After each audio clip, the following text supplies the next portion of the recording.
Putain, mais y a pas à tordre du cul, les remakes, c'est de la merde. Non, mais exagère pas, tous les remakes sont pas mauvais. Peut-être pas tous, mais il y en a qui tiennent quand même une bonne couche de merde avec un bon coulis de pisse. Sérieux, je sais pas pourquoi je débat avec toi, t'as aucun exemple. Ah, mais si tu veux un exemple, y a pas de souci. Aujourd'hui, on va parler de Godzilla de 1998.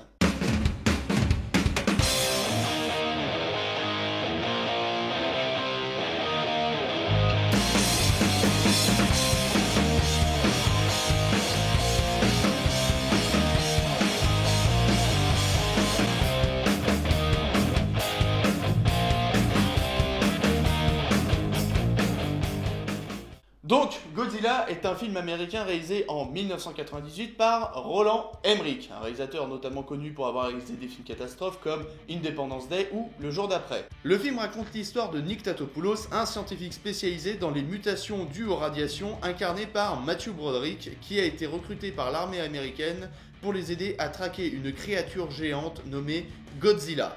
Et pourtant, ce truc n'est pas Godzilla. Godzilla est un kaiju, une force de la nature, un dieu, un titan quasi invincible face à l'homme.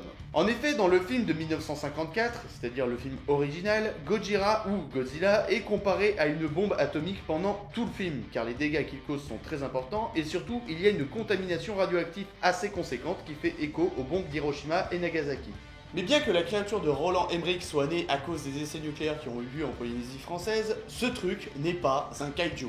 En effet, les armes conventionnelles peuvent le blesser et le tuer facilement, alors que le vrai Godzilla est capable d'encaisser une quantité astronomique de dégâts sans broncher. En clair, ce truc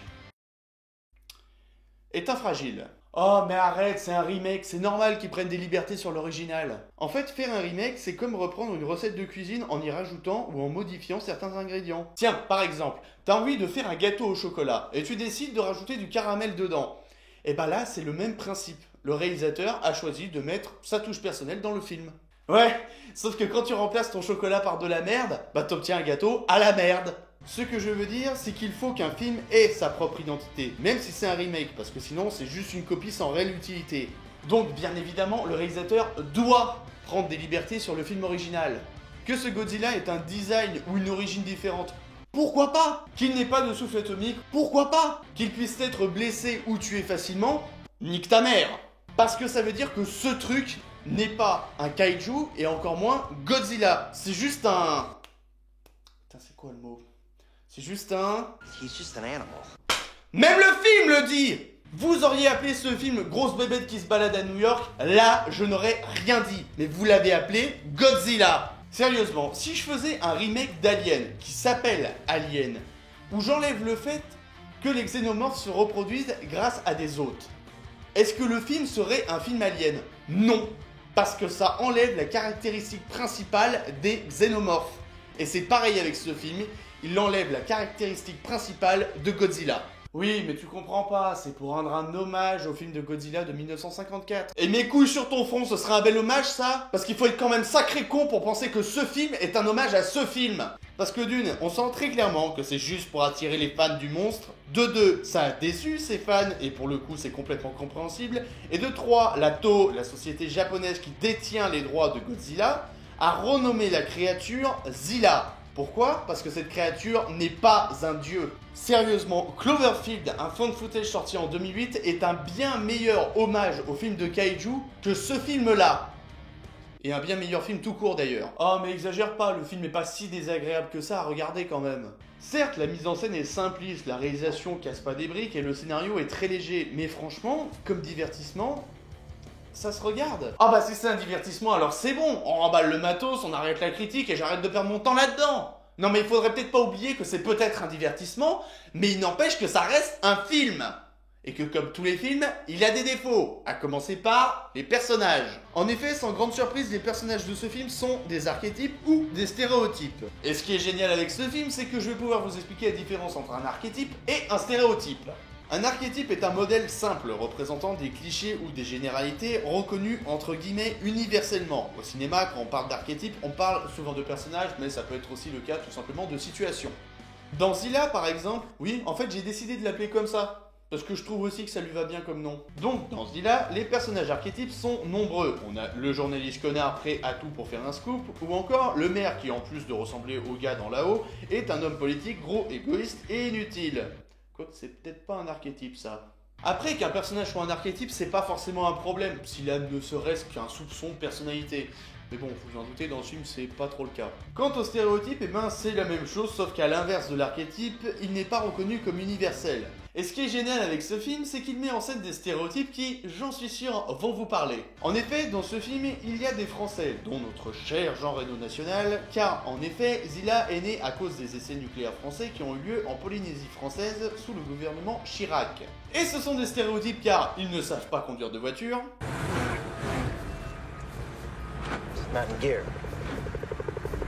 Ils ont des drapeaux français dans leur van. Ou encore, ils ne mangent que des croissants au déjeuner. Nos croissants? Et si vous vous demandez si c'est possible de faire pire comme stéréotype sur les Français... On a l'image.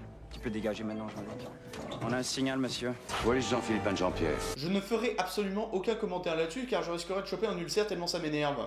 Et bien évidemment, vu qu'il y a des personnages français dans ce film qui parlent français, vous vous doutez bien qu'entre eux, ils parlent en français. Eh ben non. Nos croissants? Non, monsieur.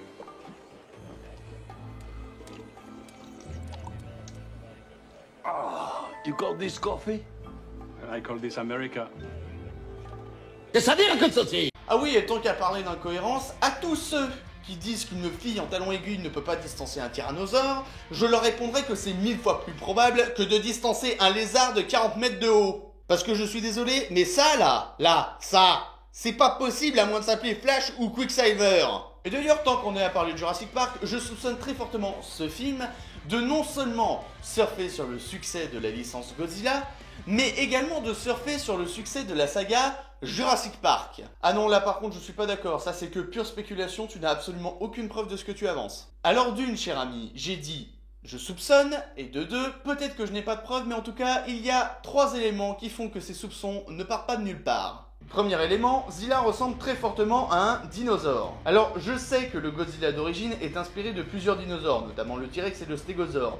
Mais il a une morphologie qui diffère de celle des dinosaures, avec une posture assez humaine verticale. Tandis que Godzilla ressemble vraiment à un dinosaure. D'ailleurs, à un moment du film, une scientifique dit que Zilla est un... Alors oui, certes, ce personnage est complètement débile et sa théorie va être complètement exclue. Il n'empêche que ça confirme ce que je dis, il ressemble à un dinosaure. Deuxième élément, autre particularité de ce Godzilla, celui-ci a eu des bébés. Plein de petits Zilla de la taille d'un vélociraptor. Pure coïncidence.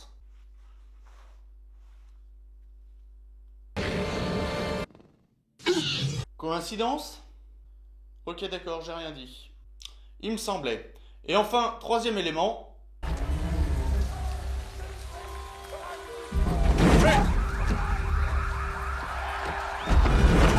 Alors, c'est peut-être moi, mais je trouve que cette scène ressemble beaucoup à celle-ci.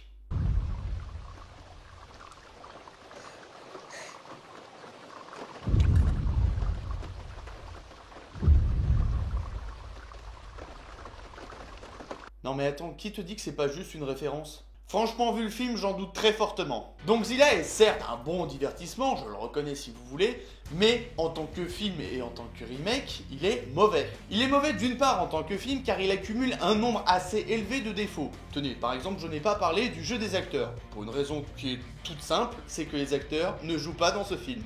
Very beautiful. Have I ever told you that before? Mr. Kamen, I've been doing research for you after hours and weekends for over 3 years. This is a very important job to me. Mais il est mauvais également en tant que remake pour les mêmes raisons que Dragon Ball Evolution est un mauvais remake. Et vous allez peut-être me dire que Dragon Ball Evolution est une adaptation, mais je vous répondrai que les adaptations sont des remakes. En fait, le problème avec ces remakes, c'est qu'ils ne font que surfer sur le succès des licences qu'ils réadaptent. Parce que, encore une fois, si le film n'avait pas utilisé le nom de Godzilla, je n'aurais jamais parlé de lui. Reconnais néanmoins que Roland Emmerich a su bien gérer sa créature. Car Godzilla, ou Zilla si tu préfères, représente les ravages que les hommes ont causés à la Terre via les armes nucléaires, donc la thématique du film original est partiellement respectée. Et de plus, effectivement, Zilla n'est qu'un animal dans ce film. Mais Roland Emmerich l'a très bien développé dans ce sens en montrant plus ou moins bien qu'il se comporte comme un animal et qu'il est victime des humains qui n'ont aucune empathie pour lui. You know, he's not some enemy trying to evade you. He's just an animal. Ah non, mais là pour le coup, je suis complètement d'accord avec toi sur ce point. Mais, encore une fois, je le répète, le problème que j'ai avec ce film, c'est qu'il utilise le nom de Godzilla pour gagner en popularité et forcément gagner plus de pognon. D'ailleurs, et j'en suis quasiment certain, si ce film avait eu un titre différent, eh ben il aurait pas eu autant de critiques négatives. Mais de toute façon, je vois pas comment on peut faire un bon film sur cette saga de...